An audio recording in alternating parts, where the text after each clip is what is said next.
வணக்கம். ஒரு தடங்கல் நன்மையாக கூட அமையும்.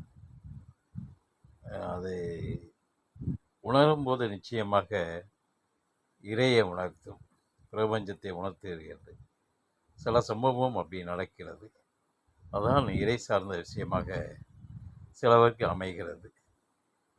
ஒரு பெண்ணு இது உண்மை சம்பவம். ஒரு பெண்ணு ரயில்வே கேட்டே கிராஸ் பண்ணுது. அந்த புகைவண்டிக்கு போகிறதுக்காக, ரயிலுக்கு போகிறதுக்காக கிராஸ் பண்ணுது. அந்த நேரம் பார்த்து ஒரு சின்ன குழந்தை, ஒரு 5 வயசு குழந்தை இருக்கும், ஓடியாந்து அதை அந்த பாப்பாவை தடுக்குது. அந்த பாப்பாவுக்கு ஒரு 17 வயசு 12 வயசு இருக்கும்.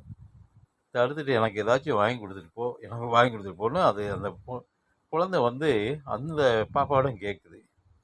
தட்டி பார்க்குறாங்க, அதை விட்டப்பாடு இல்லை.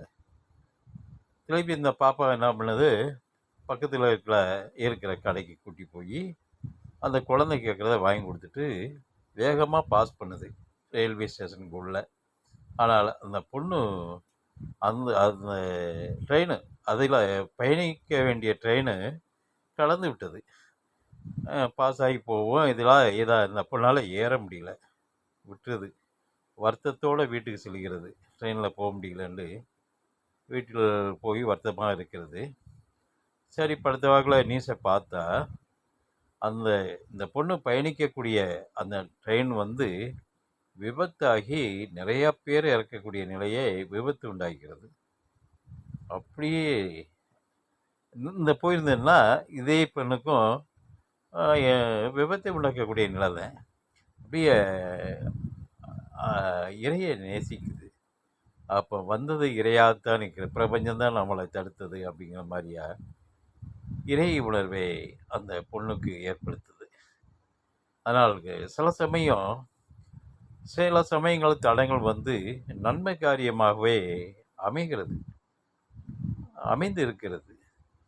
அது நிறைய அடியன் சந்திச்சு இருக்கிறேன், நிறைய நண்பர்களுடைய நிலையில கேட்டு இருக்கிறேன். ஆனால் பிரபஞ்சம் சில சமயம் தடங்களை கொடுக்கும், தடுத்து அந்த விபத்தை தடுக்கும். அது உண்மை. அதை உண்மை நிலையாக நிறைய பேர் அணிவித்து இருப்பார்கள். அதனால் பிரபஞ்சம் சில சமயம் தடங்களையும் கொடுக்கும், நன்மையாகவும் அமையும்.